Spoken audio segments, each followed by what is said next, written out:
Yes, it's a good buy, I think. Of course, the next dividend is questionable. If I were you, I'd get into White Willow Refineries. They're going to move that stock up 5 points. Call for you, Mr. Ames. It's in your office, Mr. Ames. Oh, excuse me, sir. I'll call you back. 15 1/2.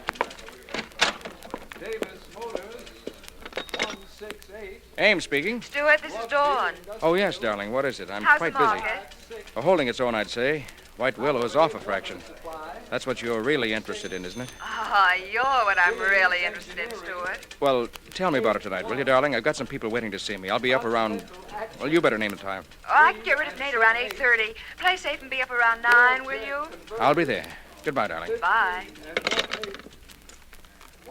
Sit right down again, Ames. What? I want to talk to you. Oh, it's you, Mr. Leroy. How are you? I'll let you know in a little while, as soon as I close the store so we can have some privacy. Yes? What is it? Ames, 3 months ago, you urged me to buy 10,000 shares of White Willow Refineries. I wouldn't say I urged you. I pointed out that the company was in good financial shape and had excellent possibilities. There was going to be a merger. If it had gone through, the shares would have been split 2 for 1. Yes, I know. That's what you told me. But there was no merger. And the stock is off 15 points from what I paid for it. I'm sorry, Mr. Leroy. I don't control the companies. I just recommend investments for my clients, and most times they turn out well. You knew White Willow was a dog stock when you put me in it. I've lost $150,000, all the money I had in the world. Oh, look here, Mr. Leroy. You can't be blaming me for that. The investment must have looked good to you. Yes, it looked good because you recommended it. I mortgaged everything I own, went into debt to buy that stock. I'm broke, Ames. If I sold that stock now, I couldn't get enough money to pay my debts. I'm really sorry, Mr. Leroy, but there isn't anything I can possibly do about it. No, huh? No. Well, there's something I can do about it. You don't think I'm going to take a loss like that lying down, do you?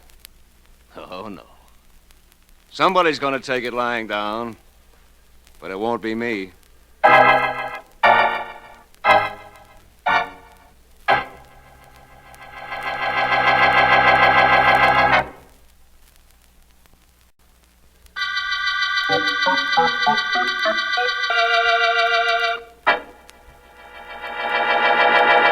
Oh, please, Nate, you know you have to leave. It's after 9 o'clock. Isn't it a funny thing about time, honey? It goes so fast sometimes and so slow other times, huh? Ha sure. And now, come on, I'll help you with your coat. Oh, what's the hurry, Dawn? What's with this Russian act? What have I got, the measles or something? What?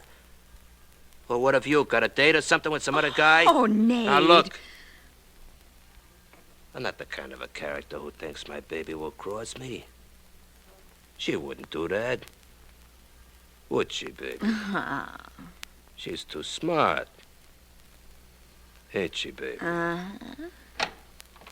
I'll be seeing you, baby. Bye. Oh. Dawn. Stuart, where? Heard you and Nate talking. So I came in the back way and waited until he left. Oh. Good thing you didn't catch me walking in here. That's all I'd need. What's the matter, Stuart? Something else wrong? Oh, yes. The market, Dawn. Started to bend in the last hour. Afraid it's going to crack at the opening tomorrow. Is White Willow down? 2 points. That's White Willow that's got me worried. George Leroy says he went broke on that stock, and that it's my fault. Looked like he was desperate. Oh, forget about Leroy, darling. And listen to me. It's Nate. I have an idea he knows about you. What? How could he? Well, don't ask me. Only Nate has a way of finding things out in this town. He's got a finger in every racket and a fingerman on practically every block. What makes you think he knows about me? Oh, just a couple of things he said, that's all. Nothing definite. Nate never says anything definite, just a few hints. Enough to worry me, I'll tell you that. Enough to worry you? Well, what about me? If Nate Amico knows that I'm seeing his girl, I'm really in trouble. Oh, darling, don't you think I'm worth a little trouble? Oh, yes, of course you are. Listen, maybe it'd be better if we didn't see each other for a while. What? Maybe I ought to take a little trip somewhere for my health. Oh, but your health is wonderful, darling. Yes, it is now. But there's no telling how long it'll stay that way. With George Leroy and Amico around.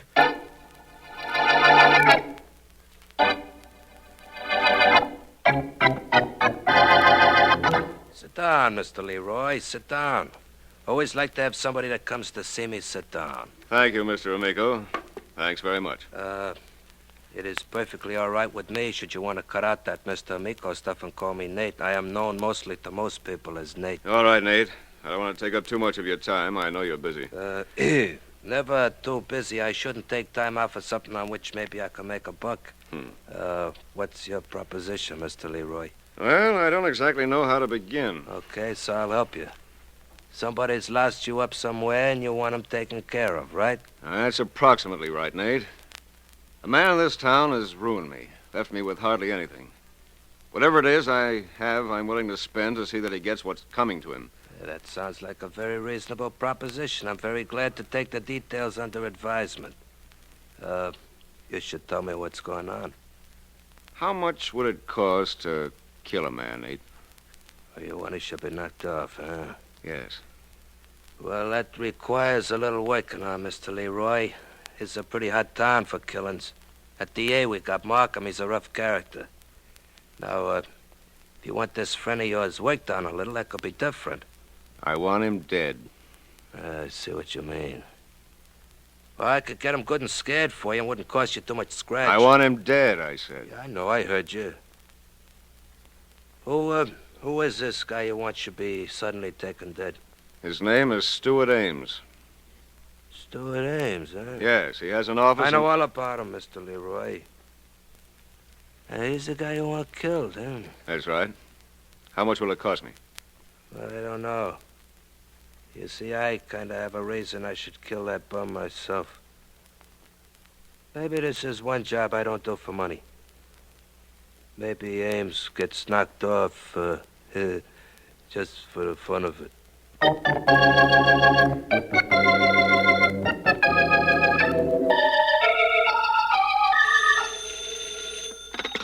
97th Precinct, Murphy speaking. Hello, police. There's been a murder at the Caton Apartments. Come right away. Caton Apartments, you say? Who was killed? A stockbroker named Stuart Ames. It only happened a couple of minutes ago. I was passing by his apartment. I heard a shot, and I went in and found him on the floor, dead. No sign of the murderer? Well, he must have gotten out the back way. I grabbed the phone and called you. Hey, you did good. Wait right there. We'll have some men up in 5 minutes.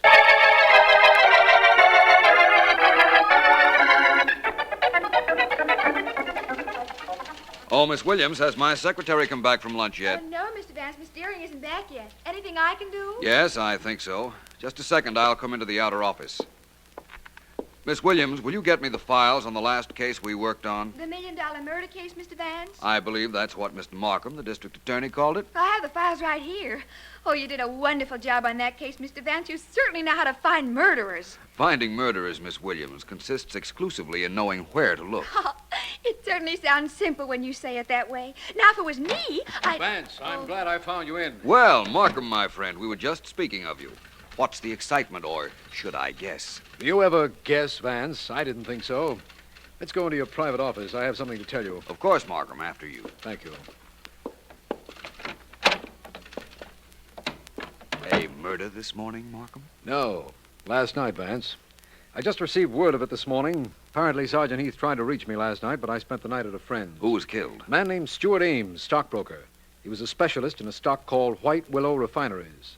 You know anything about it? I know nothing about it or about him. What are the details? Well, a neighbor heard the shot, rushed into Ames' apartment, found him lying there on the floor, and called the police. Any other details? Several.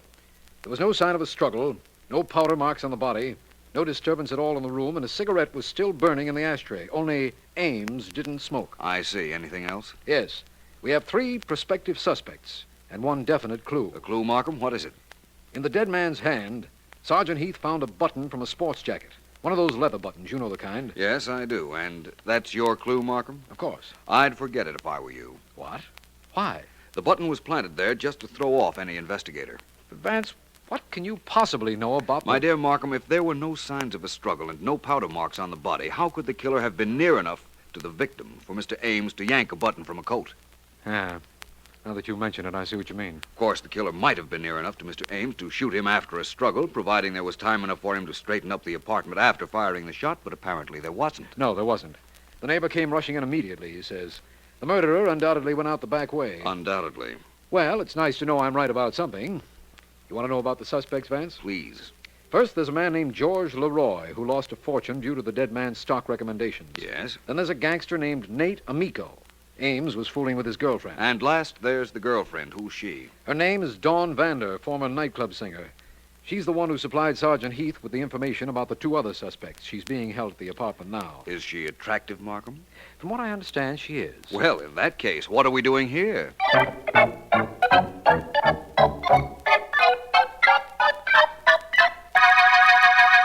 Miss Vander, if there's anything you can tell me about this case, I'd be very grateful.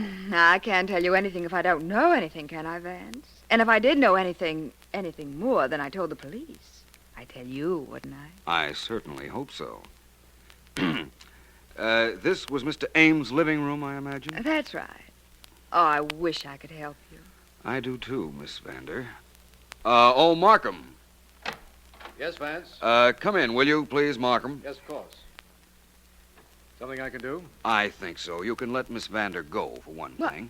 Oh, no kidding. Oh, gee, thanks, Vance. Is it all right for me to go, Mr. Markham? It is, if Vance says so, but please don't leave town, Miss Vander. We may need your testimony later. I'll be around. Thanks, Mr. Markham, and, Mr. Vance, I wish I could think of a way of thanking you. Forget it, Miss Vander. So long. Markham, you mentioned to me that Mr. Ames didn't smoke, yet there was a cigarette still burning in the ashtray when his body was found. Yes, a Menlo, king size. It was smoldering. Somebody, the murderer probably, tried to put it out but wasn't successful. You know how cigarettes sometimes keep burning? Yes, of course. No lipstick marks. You know better. We don't often get breaks like that. Sergeant Heath, incidentally, was very disappointed when you exploded his pet clue, the leather sports jacket button. I'm sorry. I thought it might save him some time trying to track it down. It did. He has another clue he picked up near the back door, Vance. Here, take a look. Book of paper matches, eh? It's the book. The matches are all gone. But look at the edge of the cardboard, Vance. There are several indentations, you see? Apparently made by a thumbnail. Well, that's not too unusual, Markham. Many people have the nervous habit of putting their fingernail into a paper match cover. Do it myself sometimes. Yes, I know. I've seen you. You didn't murder Stuart Ames, did you, Vance? Not that I remember. But I wouldn't be too surprised if it was the murderer who discarded this match holder. Seems to me we ought to make a survey of our suspects and find which one had a habit of putting his nail into the cardboard. Good. I must remember to tell Sergeant Heath to withhold any mention of our finding this clue. I wouldn't want the newspapers to get hold of it. Wouldn't you, Markham? Why not? Well, it's perfectly plain why not. If the newspapers print it, the murderer will know we're working on that angle, and he'll be extra careful when we interview him. He'll make sure he doesn't give himself away. That's very good logic, Markham. But I think that the newspapers ought to get the story. But, Vance, I've seen you do this very thing on other cases. You hold back some bit of evidence so that you can capitalize on it later on. Yes, I do, Markham. But those were other cases. This case is an entity in itself. I think another theory applies to it. Yes? Make sure the reporters get the story of the match cover, Markham. Then give me 24 hours, and I'll deliver your murderer to you.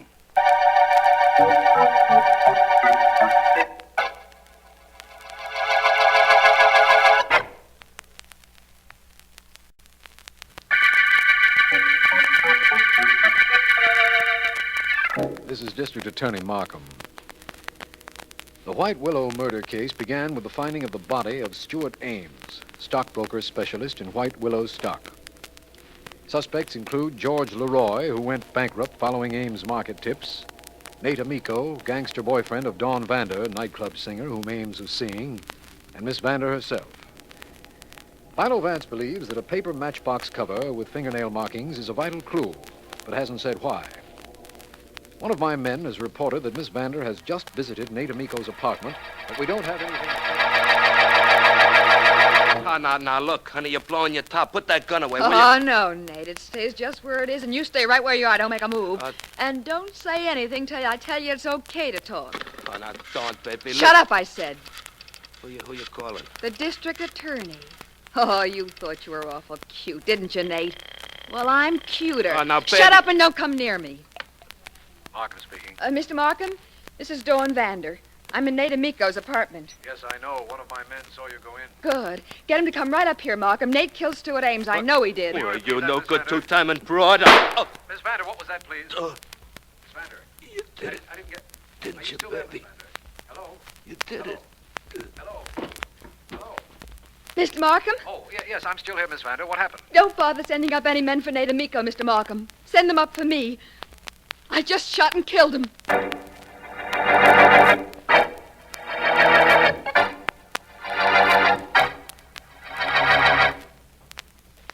Do you want me to go in with you, Vance, or do you prefer to talk to Miss Vander alone? Either way, Markham. In that case, I'll leave you here. But first, Vance, may I ask you why you're going to see Miss Vander? Certainly, Markham. There are things in this case with which I'm not satisfied. I don't understand how you can say that. It's very obvious that Amico killed Ames, and that Miss Vander killed Amico when he tried to prevent her from telling that to me on the telephone. The last part of that statement is correct, Markham. I have an idea, you have an idea, it was Miss Vander who killed Ames. Frankly, I don't have any such ideas, Markham. Oh. But just in case you did, I'd like to remind you, Vance, that Miss Vander uses a great deal of makeup, and there was no lipstick stain on the cigarette we found smoldering in Ames' apartment. I realize that practically removes suspicion from her. Then there's the clue of the matchbox. Miss Vander certainly doesn't seem to be the nervous type, does she? No, and while we're on the subject, she doesn't seem to be the type to carry paper matches either. But I'm going to see her regardless. As you say, Vance. Which cell is she in? First one to the right. I'll talk to her from the outside through the bars. Thank you, my friend. I'll see you later. Right. Come into Heath's office when you're through, will you, Vance? I'll do that. Miss Vander? Oh, hello, Mr. Vance. I'm sorry I'm being such a baby. I'm sorry you're being held in this detention cell, Miss Vander. But you will have to stand trial, you know. Yes, I know. I don't really care what happens to me at the trial either, Vance. As soon as I found out that it was Nate who killed Stuart, my whole world fell apart. When I questioned you, why didn't you tell me it was Nate? That would have saved you a lot of trouble and a prison sentence. I know, but I was afraid of him. Later, I thought it over, and when he tried to stop me from telling Mr. Markham, I shot him when he went for his gun.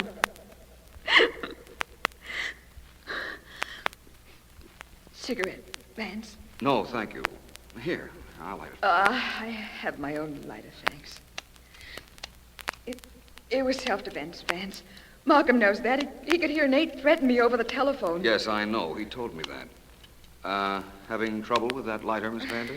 No fluid, I guess. Allow me, please. Just hand it to me through the bars. These Burton lighters are tricky. There. Thank you. Is there anything I can get for you while you're here, Miss Vander? Oh, no, I don't think so. Unless you can get me my compact, I'm lost without it. I'd even settle for my earrings or a cigarette holder or a couple of bobby pins. Anything so I don't look like everybody else in this cell row. I'll ask Mr. Markham to get them for you, Miss Vander. I'll send you some cigarettes. What brand are you smoking? Douglas cork tips. Right. Oh, thank you, Vance. Oh, no trouble, Miss Vander. After all, you did me a favor, you know. You mean by finding Stuart Ames' murderer for you? Yes. That is, if it was Mr. Ames' murderer you killed.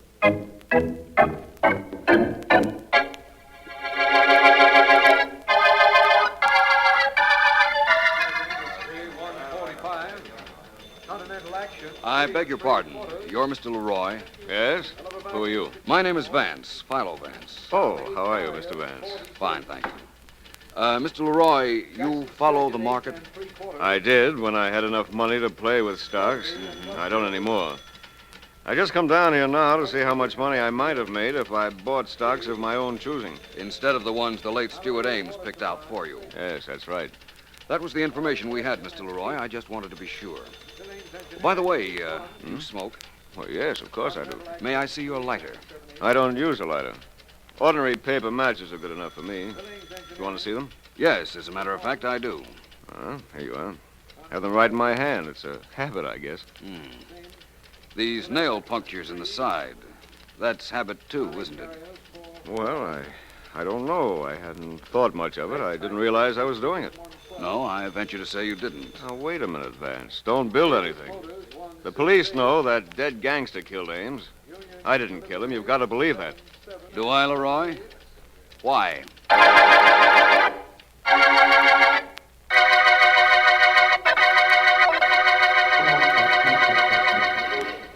Well, Vance, you asked me to meet you on the corner of 5th Avenue and 57th Street. I did. Now tell me, where are we heading? Toward the solution of the White Willow murder case, I hope, Markham.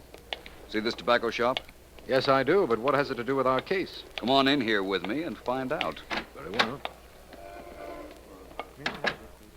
Gentlemen, may I help you? Yes, please, if you will. If I'm not mistaken, this store is the exclusive agency for Douglas cigarettes. That's correct, sir. We import them. Douglas cigarettes and Burton lighters. I'd like a carton of Douglas's, please. Cork-tipped. Very good, sir. Thank you. I'll have them wrapped. Vance, I don't know what you're driving at. You remember, of course, that it wasn't a Douglas cigarette we found in Stuart Ames' apartment. It was a Menlo. Of course. This carton is for Miss Vander. She asked me to get her some Douglas cork-tipped cigarettes, so I'm getting them. Oh, that's different. The cigarettes will be wrapped in a moment, sir. Is there anything else I can do? Yes, a Burton lighter was sold sometime recently, yesterday perhaps, to a very attractive young lady. I'd like to see the gentleman who waited on her. Oh, if it's the young lady whose photographs are in the newspaper, sir, I'm the man. She came in and purchased a lighter and a package of Douglas's the first thing yesterday morning. Never saw her before that. That's what I thought. Dawn Vander bought a cigarette lighter yesterday morning, Vance. How did you know that? I'll explain later. Will you have her and Mr. George Leroy in your office this afternoon, Markham? I'd like to talk to them both, but I'm sure only one of them will want to listen to me.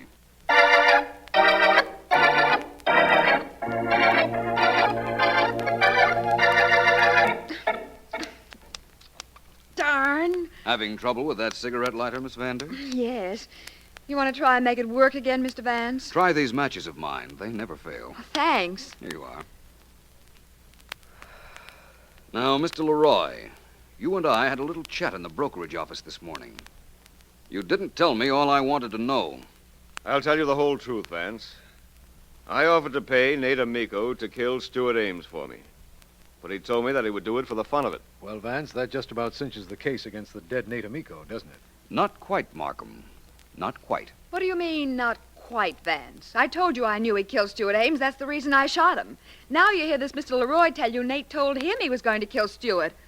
What else do you want? For one thing, I want those matches I gave you, if you don't mind. What? Thank you. And now, in case you'd still like to know what I want, Miss Vander, I want Mr. Markham to hold you for the murder of Stuart Ames.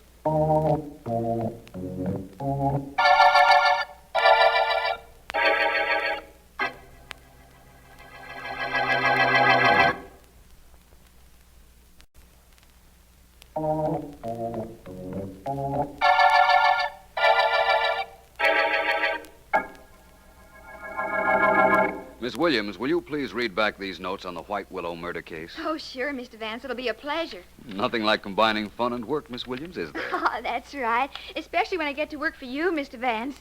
Well, here are the notes. To F.X. Markham, District Attorney. You have asked me why I was certain that Miss Vander was Stuart Ames' killer, and you cited the cigarette left burning in Ames' apartment when his murderer fled. Go ahead, please. Yeah. You wanted to know how a girl could have left that cigarette there and there'd be no lipstick marks on it. Very simple. Miss Vander used a cigarette holder. It was one of the articles taken from her when she was in jail. Well, that's right so far. About her murder of Nate Amico. Apparently, Mr. Amico saw her enter or leave the apartment of the dead Mr. Ames immediately after she had killed him.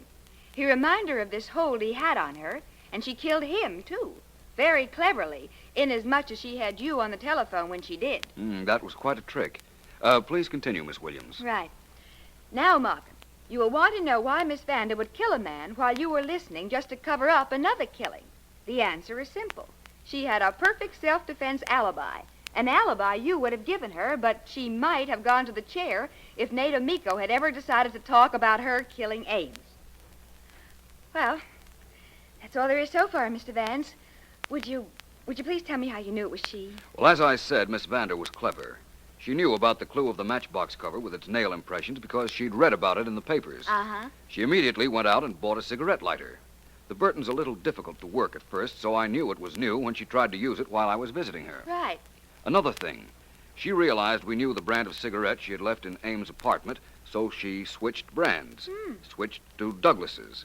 But the clerk said he'd never seen her in the store before she bought the lighter. Therefore, that was another lie that came back to haunt her. From what I read, Mr. Vance, that other suspect, Mr. Leroy, Well, he used to mark a match cover with his fingernail, just like the one that was left in Mr. Ames' apartment. Yes, he did. But he made no effort to hide that fact from me when I questioned him. He had nothing to hide, you see. Oh. Yesterday in Mr. Markham's office, I let Miss Vander have a book of matches. And while I was questioning Mr. Leroy, she was so interested, she forgot herself and used her fingernail on the match cover. Oh. Well, when I saw that and added up all the other factors I knew, I was certain she was the killer. You know the reason why she killed Ames, Mr. Vance? I think so. It seems that he was about to leave town and her. It also seems that when she came up to see him the night of the murder, he refused to either take her with him or return a lot of money he had borrowed from her. Well, that was enough reason for her to put an end to him. I guess that's right. And calling you in, Mr. Vance, was enough reason to put an end to the White Willow murder case.